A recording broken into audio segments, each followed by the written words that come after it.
Assalamualaikum warahmatullahi wabarakatuh. Waalaikumsalam warahmatullahi wabarakatuh. Alhamdulillahillazi arsala rasulahu bil huda wa dinil haq.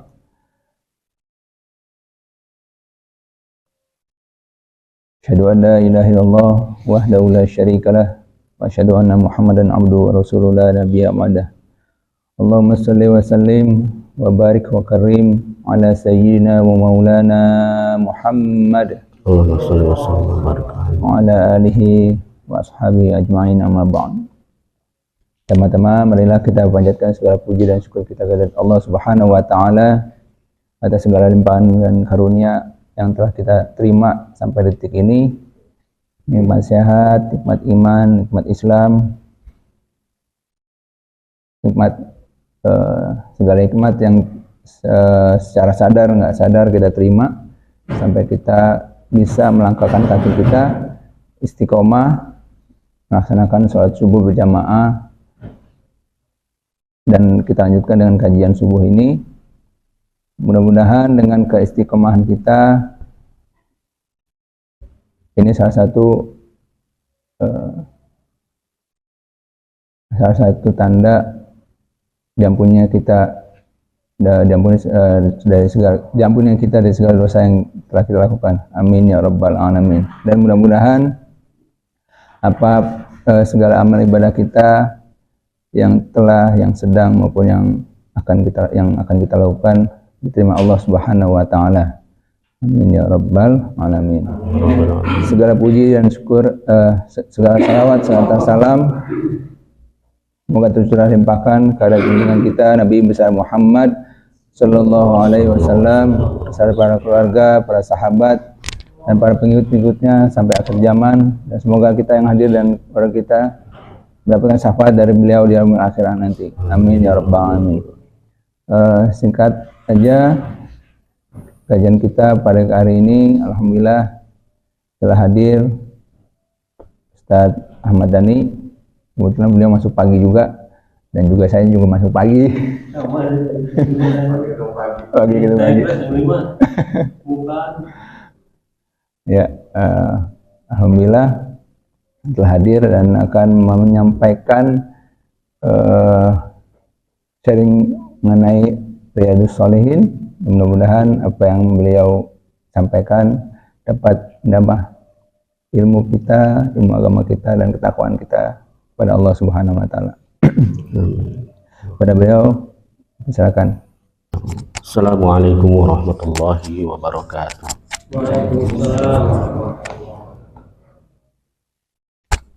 Innal hamdalillah nahmaduhu wa nasta'inuhu wa nastaghfiruh wa na'udzu billahi min shururi anfusina wa min sayyiati a'malina may yahdihillahu fala mudilla lahu wa may yudlilhu fala hadiya lahu.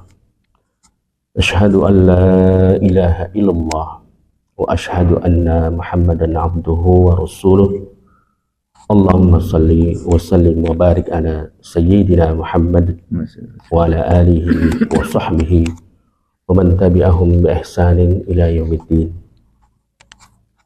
Ma'asyiral muslimin, jamaah salat subuh yang dimuliakan Allah Subhanahu wa taala. Pada pagi hari ini alhamdulillah kita masih diberikan berbagai macam kenikmatan. Yang paling utama adalah salah satunya adalah nikmat sehat, karena dengan sehat itu kita mampu melaksanakan semua kewajiban-kewajiban yang dibebankan kepada kita sekalian. Di antaranya yaitu datang ke masjid ini dalam rangka melaksanakan sholat subuh berjamaah. Dan yang paling utama juga adalah nikmat di mana kita mampu memanfaatkan waktu kita sebaik-baiknya dalam rangka menimba ilmu. Dan pada pagi hari ini alhamdulillah kita dipertemukan dalam rangka senantiasa berbagi ilmu. Salawat serta salam tak lupa senantiasa tercurah kepada Nabiullah Muhammad SAW beserta keluarga dan para sahabat serta pengikutnya yang setia sampai akhir zaman. Dan mudah-mudahan kita yang hadir di sini termasuk orang-orang yang senantiasa mendapatkan syafaat dari beliau kelak nanti di yaumil kiamah. Bapak-bapak yang dimuliakan Allah, saya baru dihubungi oleh Pak Yulmar kemarin kurang lebih siang ya, atau jam berapa ya. Saya waktu itu lagi masih tidur karena kemarin baru pulang jam 10-an gitu, masuk malam pulang jam 10-an, udah teler banget gitu, dan saya tidur gitu. Baru baca WA jam kurang lebih asar ya, habis pada asar gitu. Saya bilang Anda baru bangun nih, Afan slow respon gitu kan, kira-kira apa yang saya mau harus sampaikan gitu kan. Tapi alhamdulillah saya pikir kita belum pernah mengkaji tentang hadis ya, jadi saya pikir saya coba buka-buka gitu kan, buka hadis Riyadhus Shalihin dengan Imam Nawawi. Ini sudah masyhur ya, mungkin bapak-bapak juga udah tahu ya, kitab Riyadhus Shalihin. Dan pada pagi hari ini insya Allah saya akan berbagi ilmu, karena saya juga bukan ahli hadis, tapi saya ingin menyampaikan saja apa yang ada di dalam kitab ini, menyampaikan dengan tema menjadikan pertemanan untuk mengembangkan kebaikan, duduk bersama orang baik dan berteman dengan mereka, membersamai orang baik. Nah, di sini ada dalam hadis nomor 363, saya bacakan dulu hadisnya. Wan Abi Musa Al-Asy'ari radhiyallahu anhu anna Nabiyya sallallahu alaihi wasallam qala innama mathalul jalisi salih wa jalisi su' kahamilil misk wa nafihil kir wa hamilul misk imma an yuhziyak wa imma an tabta'a min wa imma an tajida minhu rihan tayyibah wa nafikhul kir imma an yuhyiqa thiyabak wa imma an tajida minhu rihan khabitha. Muttafaq alaih. Dari Abu Musa Al-Asy'ari radhiyallahu anhu bahwa Nabi sallallahu alaihi wasallam pernah bersabda, sesungguhnya perumpamaan teman yang baik dan teman yang jahat adalah seperti penjual minyak kasturi dan atau peniup api atau pandai besi. Penjual minyak kasturi mungkin saja memberimu minyak tersebut, atau kamu akan membelinya darinya, atau mungkin kamu mendapatkan bau harum darinya. Sedangkan peniup api mungkin akan membakar pakaianmu, atau kamu akan mendapatkan bau busuk darinya. Muttafaq alaih. Ini hadis menurut saya sangat menarik ya, untuk kita coba sedikit membedahnya ya. Hadis ini mungkin kita pernah mendengar bahwa kalau kita berteman dengan seorang penjual minyak wangi, ya, kita akan tercium tuh baunya gitu, wanginya gitu. Namun ketika kita berteman dengan penjual ikan misalnya begitu di pasar, ya, itu tentu kita akan kebawa tuh bau amisnya dan sebagainya. Jadi di dalam proses perjalanan hidup kita, manusia pada umumnya, mungkin dalam perjalanan hidupnya seseorang ada yang mungkin lurus-lurus saja gitu, tanpa ada hal-hal yang membelokkan gitu ya karakter atau pribadi seseorang, lurus saja gitu, nggak pernah mengalami apa namanya kejahiliahan dalam kehidupan. Tapi ada orang seseorang yang mungkin barangkali dalam perjalanan kehidupannya itu diliputi dengan hal-hal yang keburukan, gitu, kemaksiatan dan lain sebagainya, gitu. Nah, ketika seseorang nyaman dalam lingkungan yang tanda petik negatif, itulah salah satu bentuk karakter orang tersebut, akan membentuk tuh pola pikir, perbuatan dan lain sebagainya. Namun ketika ada lingkungan atau kondisi seseorang hidup di tengah-tengah masyarakat yang baik, gitu, masyarakat yang betul-betul mengedepankan nilai-nilai kebaikan, walaupun mungkin bukan masyarakat yang Islami, gitu ya, tapi masyarakat atau lingkungan di situ betul-betul menanamkan nilai-nilai kebaikan. Kita bicara kebaikan karena tadi temanya adalah berteman dengan orang yang baik dan membersamai mereka. Allah akan berikan itu kebaikan kepada seseorang yang ada di lingkungan tersebut. Contoh ya, sebuah negara yang mungkin barangkali ada yang tahu Bapak Ibu, sebuah negara yang aman dan sejahtera, salah satunya bukan negara Islam. Ada yang tahu? Pak, Switzerland. Ya Pak ya. Kenapa dia bisa baik gitu? Kenapa dia bisa bagus gitu? Karena Allah memang memberikan keberkahan tidak dilihat dari bagaimana hanya pemahaman keislaman ya, tetapi bagaimana sebuah komunitas lingkungan tersebut mampu memberikan sebuah kondisi masyarakat ataupun sebuah negara yang betul-betul memberikan hak-haknya gitu kepada masyarakat di sekelilingnya.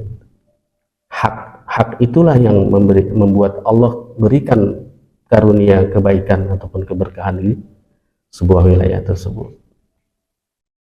Jadi ketika kita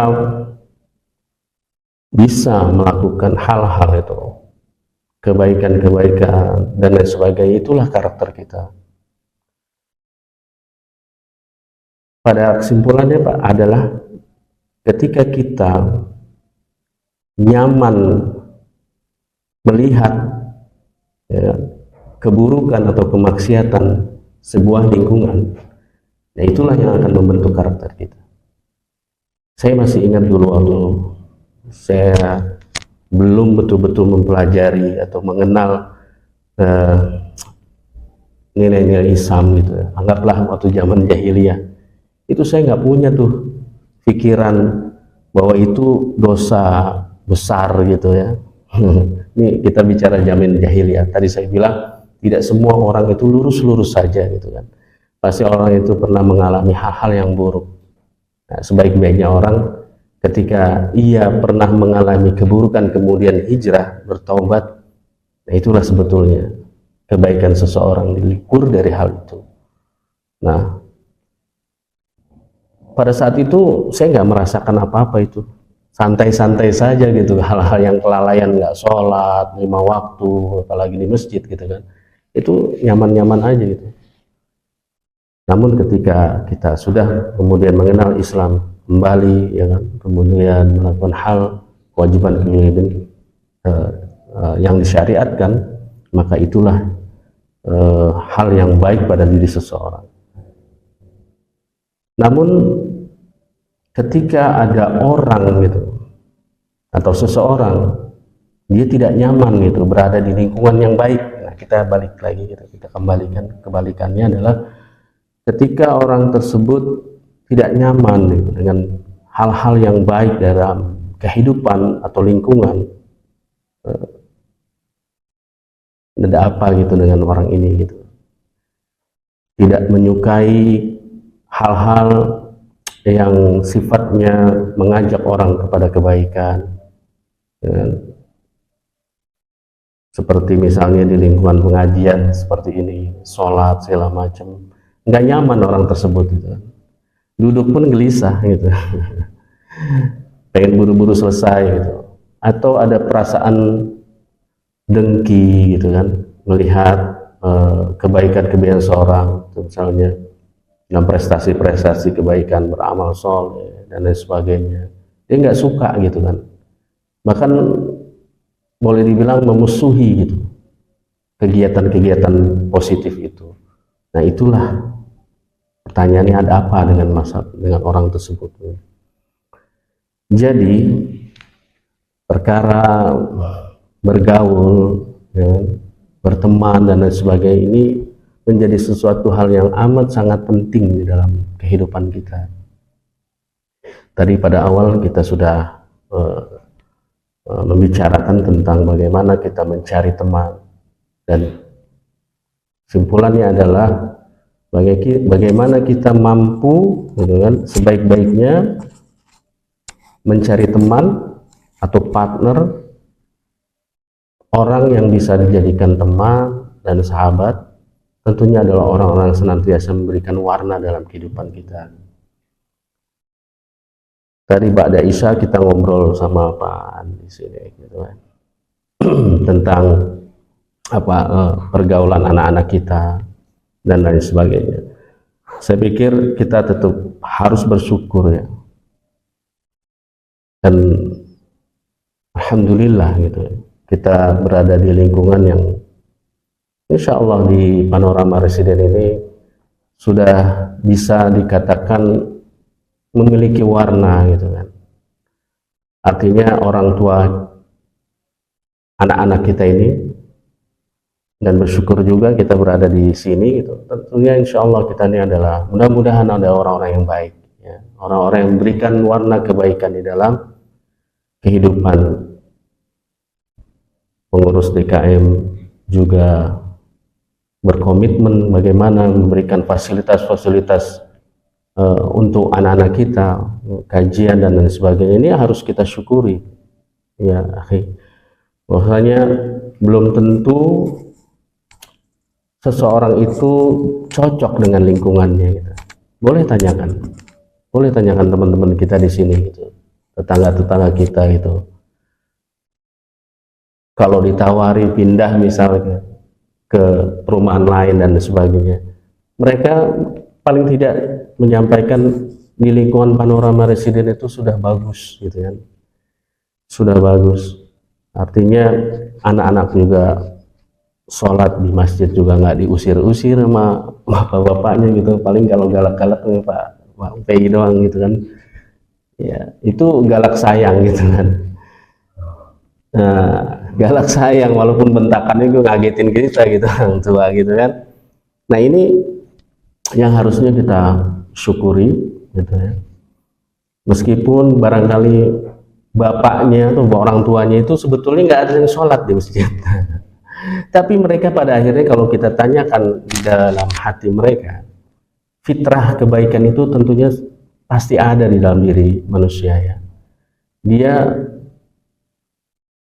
punya penilaian bahwa anak-anaknya mereka berharap itu anak-anaknya itu bisa tersibegoh gitu, terwarnai dengan nilai-nilai kebaikan dengan berada di masjid, menyuruh mereka untuk sholat di masjid walaupun bapaknya belum sholat di masjid.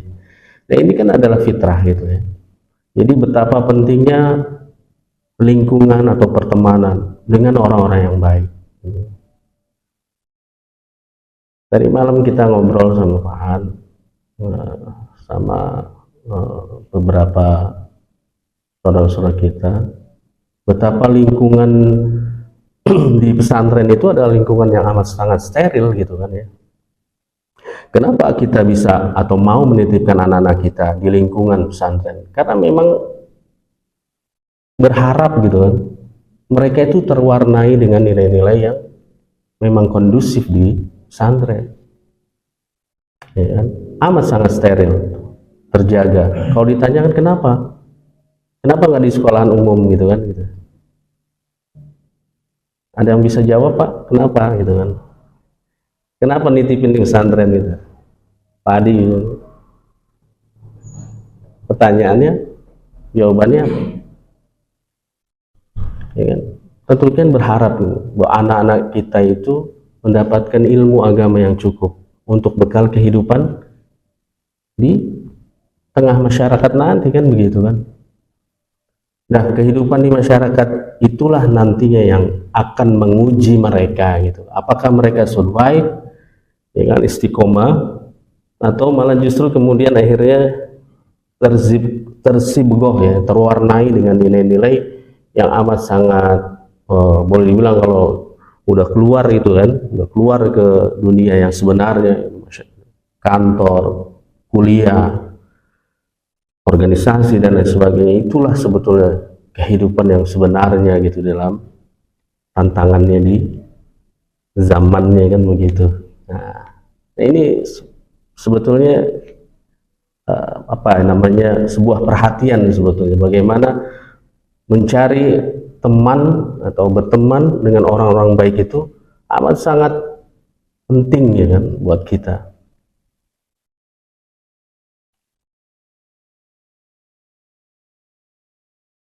Ada beberapa pengalaman yang menarik gitu. Saya mau share juga gitu kan, bahwa di tengah-tengah teman-teman saya sendiri gitu yang boleh dibilang notabene-nya tuh sudah boleh dibilang orang tuanya itu sudah tertarbiyah dengan baik gitu ya. Anak-anaknya dulu dititipkan di pesantren ya. Kemudian ketika usianya sudah, anak-anaknya itu sudah 20 ke atas, mereka sudah selesai kuliah, kemudian bekerja gitu. Nah, disitulah saya bilang tadi tantangannya yang amat sangat luar biasa. Lantas kemudian anak-anak ini kan akhirnya berinteraksi dengan berbagai macam karakter teman-teman ya kan gitu ya. Apalagi zaman sekarang itu luar biasa gitu. Informasi dan lain sebagainya, pengaruh dan lain sebagainya itu luar biasa. Kemudian akhirnya adalah hal-hal yang boleh dibilang jauh dari nilai-nilai yang diharapkan orang tuanya, sampai-sampai orang tua itu sampai pengen, saya pengen diskusi sama antum nih begitu. Kenapa ya gitu kan? Kenapa ya gitu kan? Anak-anak udah kerja di sebuah perusahaan misalnya, tapi kemudian sekarang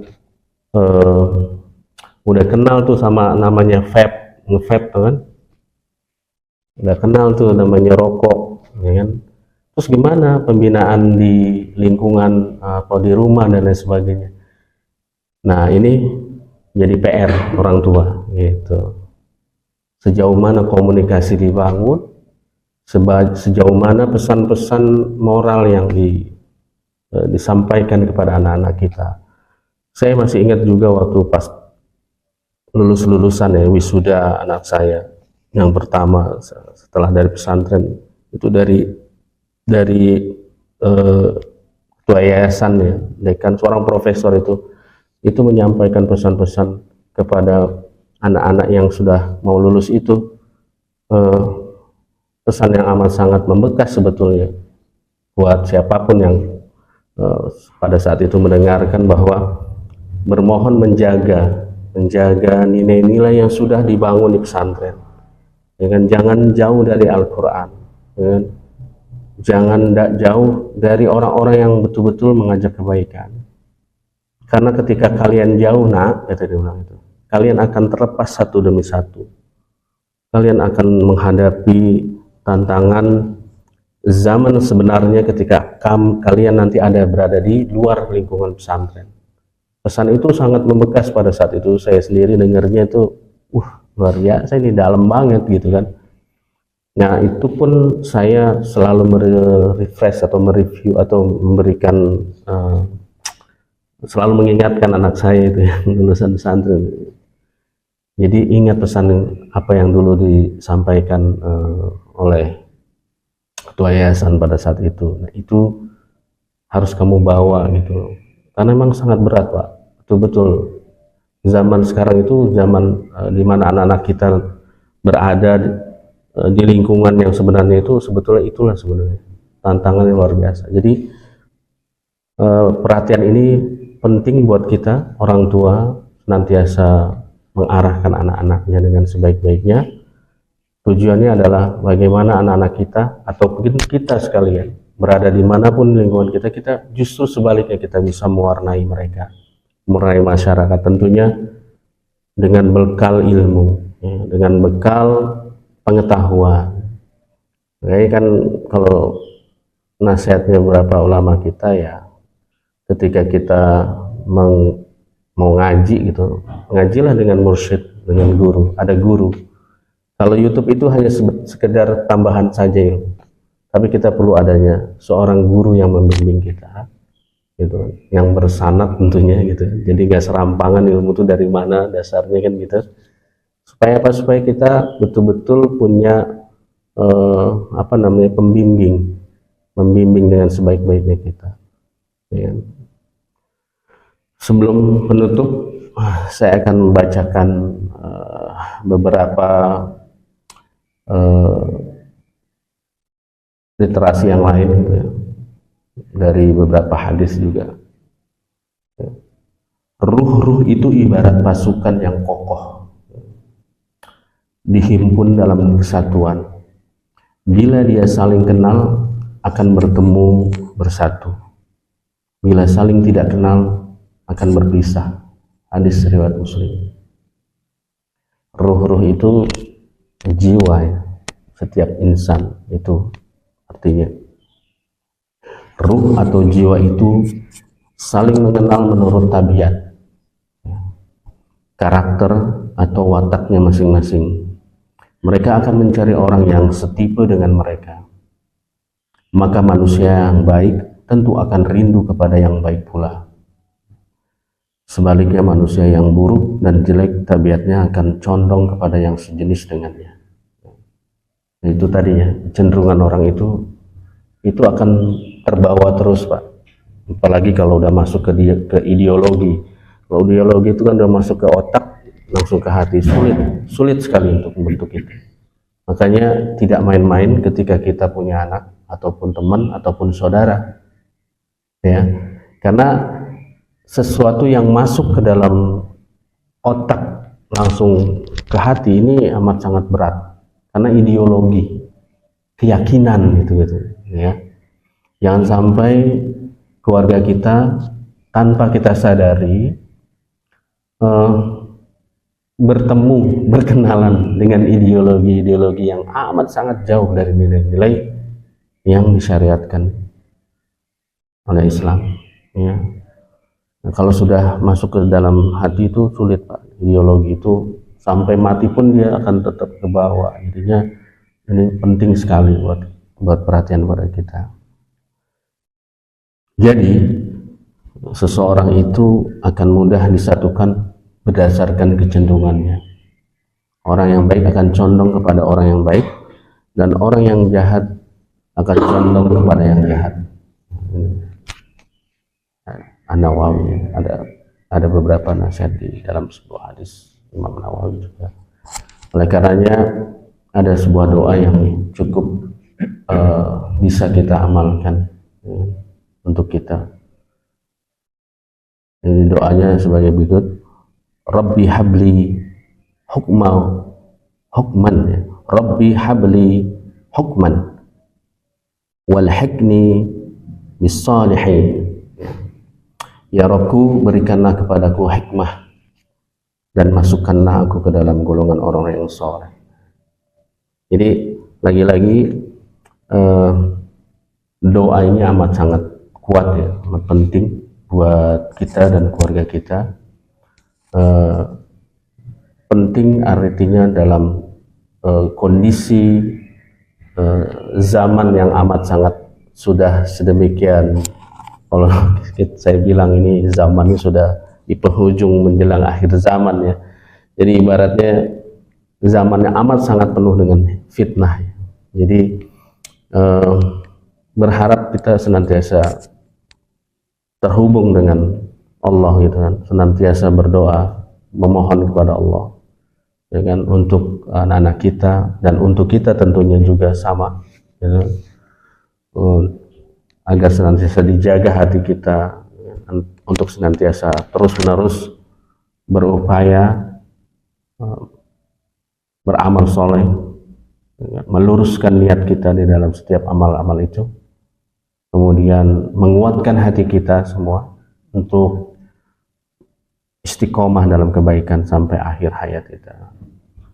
Mungkin inilah yang bisa saya sampaikan, ya, sedikit, tetapi mudah-mudahan bisa bermanfaat khususnya buat saya sendiri dan juga umumnya pada buat bapak-bapak sekalian. Saya bermohon maaf apabila ada hal-hal yang mungkin kurang dari apa yang tadi saya sampaikan. Kurang lebihnya saya bermaaf. Billahi taufiq wal hidayah. Wassalamualaikum warahmatullahi wabarakatuh. Waalaikumsalam warahmatullahi wabarakatuh. Terima kasih Ustaz Dani atas pembahasannya kali ini. Temanya menarik, yaitu mengenai pertemanan, ya. Gimana lingkungan itu sangat mempengaruhi diri pribadi seseorang, ya kan? Di mana dia, peribahasa di mana bumi dipijak di situ orang itu junjung. Nah, ini peribahasa itu ada sedikit apa ya? Kalau dibilang salah satu bisa mempengaruhi juga gitu. Kalau misalkan kita ada mungkin nggak di sini, ya kan? Ada di Bali, yang notabene masjidnya bisa dihitung jari, ya kan? Itu mungkin kita bakalan yang notabene ilmu agama Islamnya itu jauh dari yang kita bayangkan, ya kan? Kedengaran azan aja nggak pernah mungkin, ya kan? Gitu. Masya Allah kalau tinggal di sana, ya, kita nggak habis pikir gimana anak kita terus itu kita. Itu apalagi yang ada teman saya juga pernah anak dititipkan di pesantren, selesai pesantren bubar. Gitu, makanya memang ya lingkungan sangat mempengaruhi mempengaruhi diri seorang, ya kan? Ya bagaimana orang tua, dan ya itulah pentingnya iman dan kajian-kajian seperti ini yang bisa membentengi diri kita gitu. Mungkin dari bapak-bapak sekalian ada yang mau sharing, ada yang mau ditambahkan, silakan. Sampaikan tadi bahwa cita-cita kita ya, kita bertemu dengan orang-orang yang belum, ini kan salah satu ya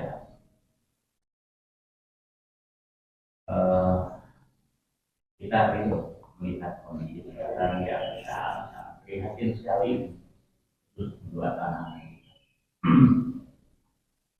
Pada intinya bahwa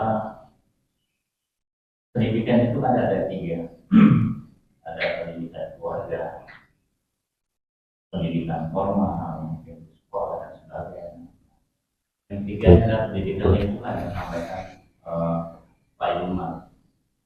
Dari ketiga pendidikan ini yang memang sangat dominan mempengaruhi jiwa seorang anak dan misalnya adalah pendidikan lingkungan. Kalau kita melihat sekarang yang lagi tren sekali adalah sekolah-sekolah Islam terpadu. Kalau Islam terpadu ini ada muatan-muatan bisnisnya luar biasa ya. Samping biaya kos yang sangat tinggi dan sebagainya. Pada intinya adalah bagaimana komunikasi orang tua dan anak. Kalau bagaimana seorang guru ustazahnya kalau di sekolah memberikan support atau pengaruh atau mengarahkan anak pada itu.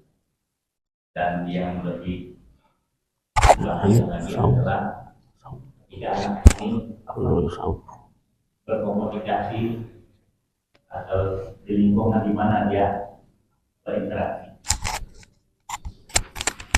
Nah, tentu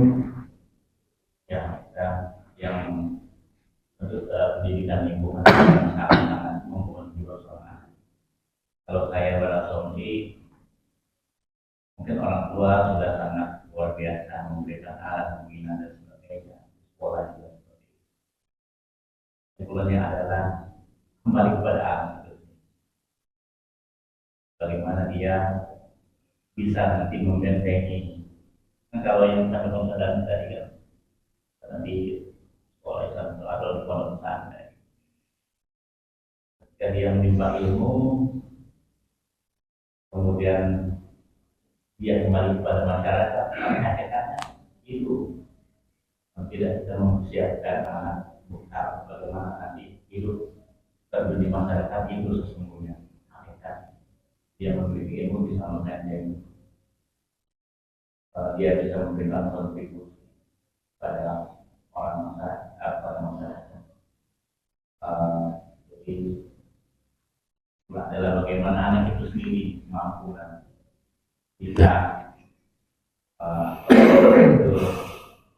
terjun masyarakat. Mau di mana ya komunitasnya, seperti orang yang di pasar misalnya jual ikan, atau bau-baunya juga masukkan. Tapi dia mampu membawa dirinya gimana saja dia hidup di tengah komunitas, suatu komunitas. Dan itu Jadi bekal ya, ilmu itu penting. Tapi bekal ilmu juga harus dikuatkan dengan doa orang tua.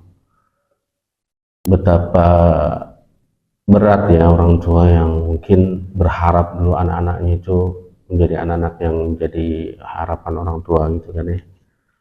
Kemudian pada akhirnya mungkin barangkali dalam perjalanan pergaulan dan sebagainya, kemudian harus nyemplung dulu bahasanya gitu, nyemplung dulu kepada hal-hal yang mungkin di luar dari ekspektasi orang tua tersebut.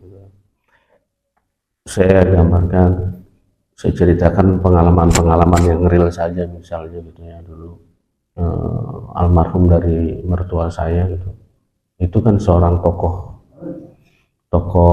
boleh bilang tokoh ulama gitu ya, tokoh ulama dari Hakim Agung, ceramah kemana-mana gitu misalnya itu, untuk apa, untuk umat dan lain sebagainya.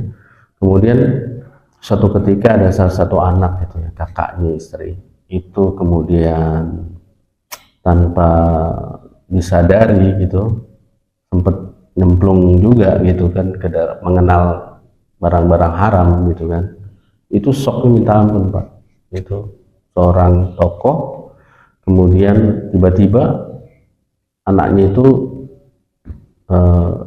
bersentuhan gitu dengan hal itu.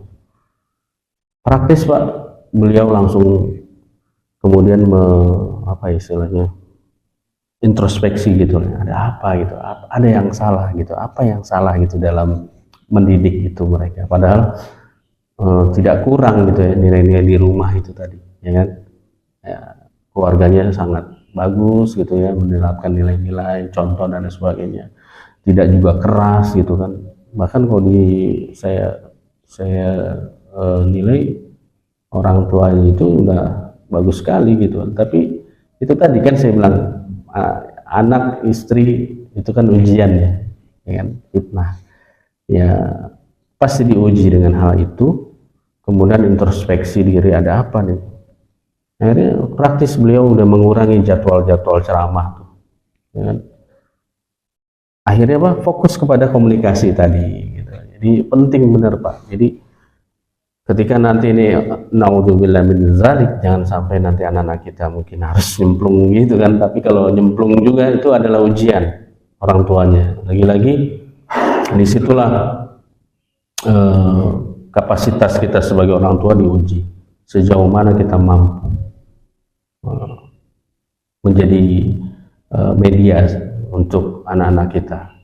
Jadi pada saat itu yang dilakukan oleh orang tua mertua saya almarhum itu adalah komunikasi Pak, dirangkul anak itu, dirangkul, tidak dimarahi gitu kan, membabi buta, sumpah serapah dan lain sebagainya, tidak. Justru sebaliknya dia rangkul itu anak itu dan minta maaf gitu. Orang tua yang mau meminta maaf kepada anaknya, mungkin barangkali kami sibuk, ya, lagi-lagi kami sibuk bekerja, kami sibuk mungkin berdakwah keliling kemana-mana, nggak tahu gitu kan, bahwa ada waktu-waktu yang punya kualitas gitu ya, untuk bisa bersama dengan anak-anak, menjadi teman, menjadi sahabat, ya kan, ngobrol, makan, dan lain sebagainya. Nah, hal-hal ini yang penting sebetulnya untuk anak-anak kita. Kalau anak-anak kita itu mau bercerita gitu kan, apapun, sekali lagi apapun, terbuka sama orang tuanya, bersyukur. Walaupun dia ceritanya mungkin suka sama teman lawan jenisnya dan lain sebagainya atau apa, itu harusnya kita syukuri bahwa ini normal gitu kan. Apapun, bercerita apapun, nah itu harus kita syukuri bahwa anak kita ternyata percaya dengan kita, percaya dengan orang tua yang menjadi teman yang asyik dalam berdiskusi dan lain sebagainya. Nah, curigalah kita pada anak yang tertutup gitu kan, nggak mau cerita. Nah, kita yang membuka awal, menanyakan bagaimana kabar kuliahnya, sekolahnya, pekerjaannya, dan lain sebagainya. Nah, ini menjadi sarana untuk tadi, komunikasi yang baik gitu. Betul tadi apa yang disampaikan Ustaz. Mungkin ada lagi dari bapak-bapak sekalian punya pengalaman. Tafadhol, silakan.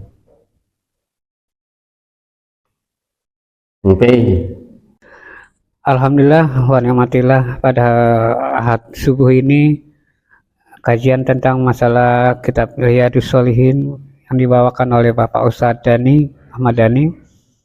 Adapun yang saya ingin tanyakan kepada beliau, bahwa kitab-kitab tersebut sangat termasyhur di Indonesia yang dibawakan atau dikaryakan oleh Al-Imam Nawawi Al-Bantani, perwakilan dari ulama yang sangat besar, karismanya terkenal di Arab Saudi dan sebagainya.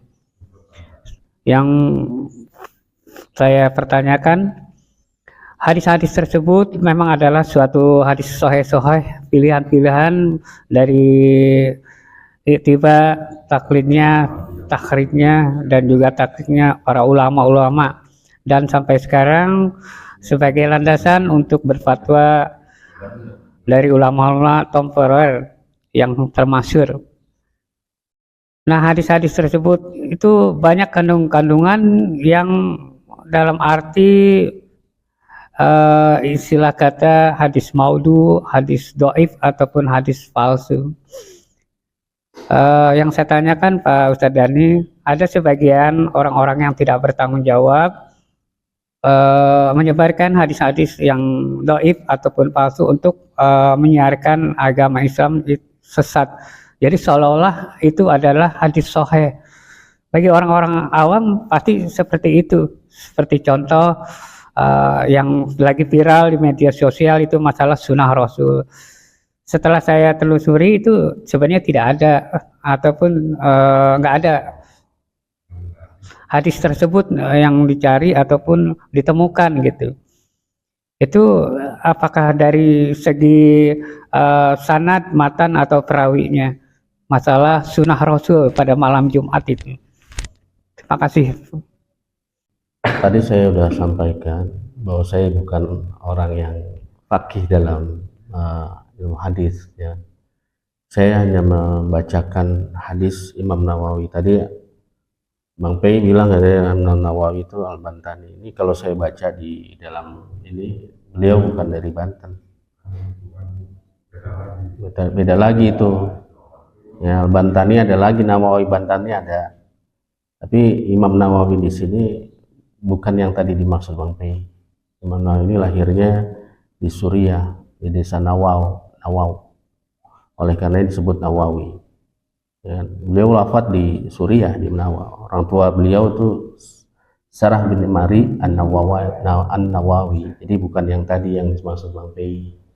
Bang Pei dia cuman terpengaruh dengan Imam Asy-Syafi'i, Imam Al-Ghazali, Al-Hasan Al-Asy'ari, Ibnu Asakir, dan lainnya. Jadi Lagi-lagi kalau misal bicara masalah hadis, ya kita tentu harus paham ya, bahwa hadis yang disampaikan harus benar-benar hadis yang hasan, hadis yang menguatkan gitu dari berbagai macam sanadnya dan sebagainya. Jadi kalau bicara hadis dhaif ya nggak usah dibacakan kalau memang belum ada maksud kebaikan. Kalau ada yang baik di dalam hadis itu, tafadhol gitu kan.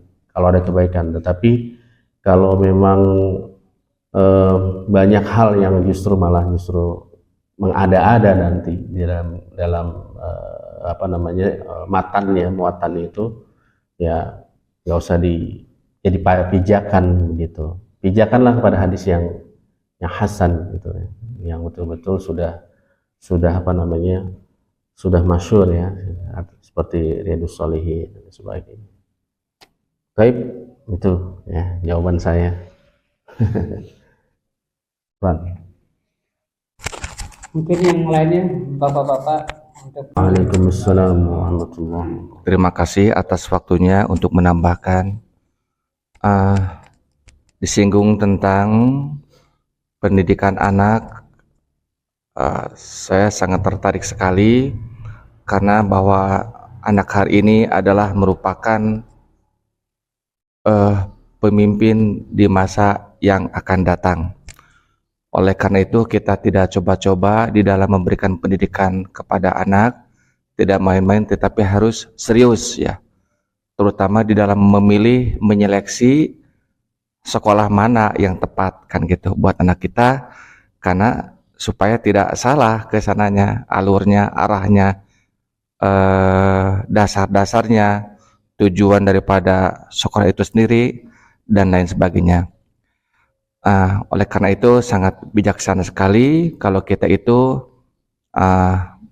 mencari ya pendidikan terbaik, dan sepenuhnya jangan diserahkan sama anak. Kenapa? Karena di dalam pikiran anak itu belum banyak perbendaharaan tentang masalah pendidikan yang terbaik. Mungkin kalau anak cenderung pada banyak temannya ke sini, ikut ke sini, ini ke sini. Sementara kita selaku orang tua banyak tahu berdasarkan usia kita dan pengalaman kita. Itu yang pertama. Dan yang kedua adalah disinggung masalah pendidikan. Ada pendidikan sifatnya seperti biasa, pendidikan umum, dan ada pendidikan yang sifatnya pondok pesantren. Ada juga pondok sekarang itu namanya itu apa, pondok pesantren dalam bahasa Inggrisnya itu boarding school. Saya belum paham itu perbedaan antara boarding school sama pondok pesantren. Cuman yang saya pahami adalah pondok pesantren karena anak-anak saya tiga-tiganya alhamdulillah mengenyam di situ, di pondok pesantren. Luar biasa sekali dalam pikiran selaku orang tua, ada perasaan tenang dan nyaman ketika anak itu berada di pondok, karena lingkungan pondok itu dari mulai sebelum tidur sampai bangun tidur itu adalah menerapkan, mengenakan pola pendidikan 24 jam.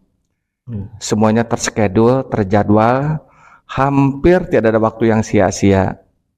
Bahkan waktu kesempatan untuk bermain pun dimanfaatkan untuk kegiatan-kegiatan positif seperti olahraga, ekstrakurikuler, dan lain sebagainya. Di sini beberapa orang tua alhamdulillah sudah anaknya sudah ditempatkan di pondok pesantren maupun di boarding ya. Saya bersyukur alhamdulillah karena anak terjaga dan terpantau, termotivasi. Allah alam kalau kita sekolah pamannya kalau anak yang besar aja yang kuliah nih contoh, kan bukan lingkungan pondok gitu. Itu saya tanya, ini berangkat nanti pulang jam berapa gitu. Nah ketika pulang itu tidak sesuai dengan waktu yang dia sebutkan, tuh kita orang tua itu khawatir gitu, khawatir. Jadi kita pantau dan monitor lewat handphone, lewat WA, di mana posisi sekarang apa segala macam. Itu kondisi kalau sekolah pada umumnya. karena kita khawatir dengan kondisi lingkungan. Benar sekali tadi bahwa lingkungan itu sangat membentuk. Ketika kita seperti disebutkan, kalau kita bergaul sama dengan orang-orang yang profesi penjual parfum, ke bagian harumnya, ya kan? Kalau kita bergaul dengan para angkatan bersenjata, ke bagian gagahnya kan gitu, dan ke bagian beraninya kan gitu, dan segala macam. Begitu juga kalau bergaul sama orang seni, ke bagian bisa nyanyinya segala macam. Itu memang sangat membentuk. Oleh karena itu maka pola pendidikan 24 jam yang ada di pondok pesantren itu sangat mendukung sekali untuk pendidikan akan datang. Cuman ya memang wanti-wanti kita memang harus browsing ini pondok pesantren apa gitu. Jangan sampai paham alirannya itu tidak sesuai, kita terjebak gitu kan. Namanya keren banget, Arab-Araban, taunya pahamnya beda sama kita dan segala macamnya. Dan untuk teman-teman yang sekarang masih anaknya kecil-kecil ya, ya kalau Pak Adi Yusuf alhamdulillah beliau di pondok juga tuh, semuanya ya di pondok alhamdulillah. Masya Allah, tabarakallah. Dengan Ustadz Dani dulu sama itu satu alma mater. Anak saya dengan Ustadz Aan tuh, dan tinggal nih Yai, nih cucunya nih Yai. Pak Agi mudah-mudahan ya, kalau Pak Salam ya luar biasa di Kutab itu kan, bacaan-bacaannya, tahfidnya luar biasa juga ya kan gitu. Hanya saja nggak tahu sampai di level apa tuh pendidikan itu. Saya rasa nanti ketemu level pendidikan SMA-nya mungkin ya, atau kalau SMP-nya masih Kutab mungkin saya rasa luar biasa, bagus banget tuh sekolah. Cuman SMA-nya bagaimana, karena kan itu tadi kita khawatir dari sekolah jam 2 siang, kita jam 4 belum sampai rumah kan deg-degan juga kemana dulu kan gitu, walaupun tujuannya positif mungkin. Jadi kita dukung ya kegiatan sifatnya apa itu namanya tadi itu pondok pesantren atau apa, boarding school ya, kita dukung insya Allah untuk kebaikan kita. Dan kita juga di sini ada sekolah sore ya kan, TPA ya, mari kita sama-sama dukung juga. Ini TPA ini berada di lingkungan DKM melalui struktur di bawah seksi pendidikan itu usadaan, dan Pak Yurmat juga akhirnya ngeling ke apa namanya ke DKM. Saya rasa kita dukung ya untuk kebaikan kita bersama. Itu saja dari saya. Luar biasa materinya, mantap ya kan. Menjadi ibrah, menjadi pengingat buat kita semua. Ke depan kita mencari pendidikan yang terbaik buat anak-anak kita semua. Terima kasih. Wassalamualaikum warahmatullahi wabarakatuh. Upayakan bahwa baik kita orang tua maupun anak-anak kita, upayakan otak dan pikiran serta tubuh ini tidak nganggur ya kan? Artinya senantiasa diisi dengan semua ya ilmu ya kan? Aktivitas dan sebagainya dalam rangka itu tadi kebaikan. Jadi orang yang nganggur ternyata yang nggak bergerak gitu ya, nggak punya kegiatan-kegiatan amaliyah gitu, itu cenderung nanti akhirnya jadi nggak produktif ya kan. Akhirnya apa yang terjadi, yang sukanya apa namanya curcol ataupun apa sih kalau bahasa mama itu ya, ngomongin ya kan, iseng itu ngomongin hal-hal yang tidak bermanfaat ya kan di grup dan lain sebagainya. Tapi ketika ada otak kita dipakai untuk hal yang baik itu kan, untuk beramal soleh dan lain sebagainya sejenis itu, maka yang ada adalah melahirkan kegiatan-kegiatan punya nilai gitu kan. Nah, mari kita sama-sama, yang artinya kita berada di lingkungan yang demikian di perumahan ini, coba memberikan atau apa namanya meng-create gitu ya hal-hal yang kemudian memberikan fasilitas untuk kita senantiasa itu tadi ya kan, beramal apapun yang penting baik di lingkungan RT. Niatkan bahwa apapun yang kita berikan dalam kegiatan-kegiatan di struktur perumahan kita ini ya, di RT ini ya hal-hal yang tentunya melahirkan kegiatan-kegiatan yang bermanfaat, misalnya gitu. Nanti terserah seksi-seksinya mau bikin apa nih, formula apa gitu kan.